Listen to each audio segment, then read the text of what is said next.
আমি অভিষেক নাগ। আজকে ডেয়ারির একটা আনক্লোজ চ্যাপ্টার নিয়ে আলোচনা করি। গরু পোষার মানে আমরা গাই যে পুষছি তার বেশ কিছু ক্যাটাগরি ওয়াইজ ভাগ হওয়া দরকার। সবাই তো গাই পুষছি, বেশিরভাগই আমরা পশ্চিমবঙ্গে দুধের জন্য গাই পুষছি, দুধ বিক্রির জন্য, এবং কার্যগত সেই দুধ বিক্রির রেঞ্জটা 30 থেকে শুরু করে 80 অবধি বিভিন্ন জায়গায় আমরা বিভিন্ন রকম রেঞ্জ দেখতে পাই। এই যে রেঞ্জটা শুধুই কি কালোবাজারি, শুধুই কি ইচ্ছে করে চাষিদের না দেওয়া, সেটা নয়। কিন্তু কোন দুধ বা কি গাইয়ের দুধ কি কাজে ইউজ হচ্ছে তার উপর ডিপেন্ডেন্ট করে কিন্তু রেঞ্জটা তৈরি হচ্ছে। আমাদের সেই গরু ভেড়া একদর করার মতো কিন্তু আমরা পশ্চিমবঙ্গের চাষিরা প্রায় হাতড়ে মরছি এবং বুঝতে পারছি না। সেই জন্য আমাদের একটু ক্লাসিফিকেশান দরকার, একটু ভাগ দরকার, যে আমরা কোথায় কোথায় কিভাবে ভাগ করব।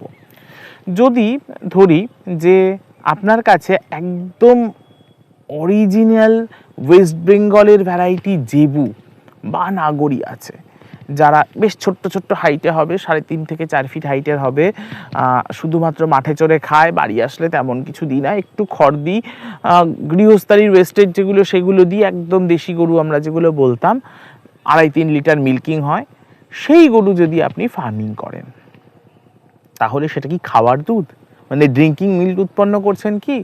2.5-3 লিটার দুধের কত দাম পাবেন আপনি বাজারে বেচতে গেলে?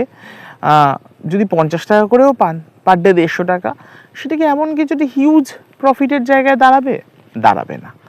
তাহলে আমরা এই গাইটার যার দুধ ভীষণ কম, তাহলে দেখতে হবে তার দুধের ফ্যাট পার্সেন্টেজ, অলওয়েজ দুধের ফ্যাট পার্সেন্টেজ অনেক বেশি হবে, অনেক মোটা দুধ, ঘন দুধ, মুখে স্বাদ খুব ভাল লাগে।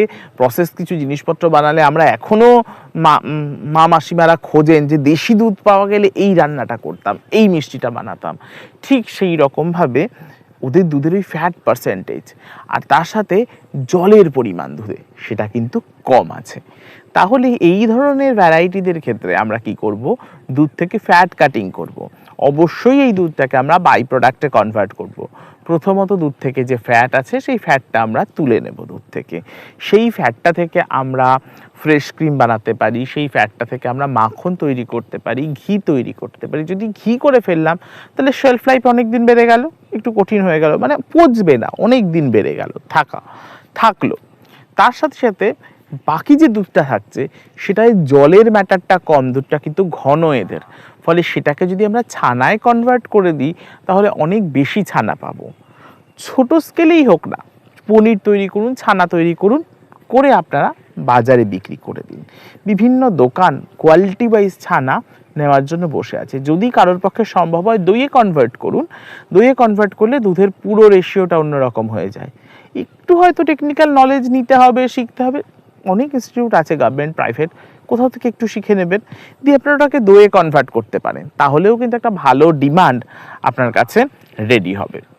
সেকেন্ডলি বলি, ক্রস ভ্যারাইটি যারা আছে, মানে জার্সি ক্রস, এইচএফ ক্রস, এই ধরনের ভ্যারাইটি যারা আছে, তাদের ক্ষেত্রে আপনারা এডিবল মিল্ক মানে রেগুলার খাওয়ার জন্য যে দুধ সেটা বিক্রি করতে পারেন, যদি অ্যাজ পার আপনারা 60-এর উপর দাম পাচ্ছেন। আদারওয়াইজ তাদেরও ফ্যাট কাটিং করে বিক্রি করুন, ফ্যাটটা তুলে নিন, বাকিটা বিক্রি করুন। দেশি ক্রস এবং দেশি শাহিওয়াল, গির, থারপারকার, কাংক্রেজ, সে আমাদের জেবুর কথাও যদি বলেন, হরিয়ানার কথা যদি বলেন, এরা সবার দুধের ফ্যাট পার্সেন্টেজ বেশি এবং জলের পরিমাণ কম। তাহলে এদের ক্ষেত্রে আমরা যদি এদের পালন করি, কম টাকায় পালন করতে পারবো এবং এদের দুধ থেকে আমরা বাই প্রোডাক্টে ফোকাস করবো। প্রথমত ফ্যাট কেটে নিয়ে সেটাকে আমরা ঘিতে, ফ্রেশ ক্রিমে, বাটারে, মাখনে কনভার্ট করব, তারপর ছানা বা পনিরে কনভার্ট করতে পারি, আদারওয়াইজ দইয়ে কনভার্ট করতে পারি। যদি সেই ছানা পনিরের জলটুকু থেকে যায় সেখান থেকেও আবার ফ্যাট কাটিং করা যায়। আর লোকাল একেবারে ঘোষবাড়ির টার্ম যদি বলি, মাঠা তোলা, তাহলে সেই প্রসেসেও কিন্তু আপনারা ওটাকেও ঘিতে কনভার্ট করতে পারেন। কিন্তু যদি কেউ এইচএফ পোষেন বা যদি কেউ জার্সি পোষেন, তখন কিন্তু এই দুধটাকে ছানায় কনভার্ট করা বোকামো হবে।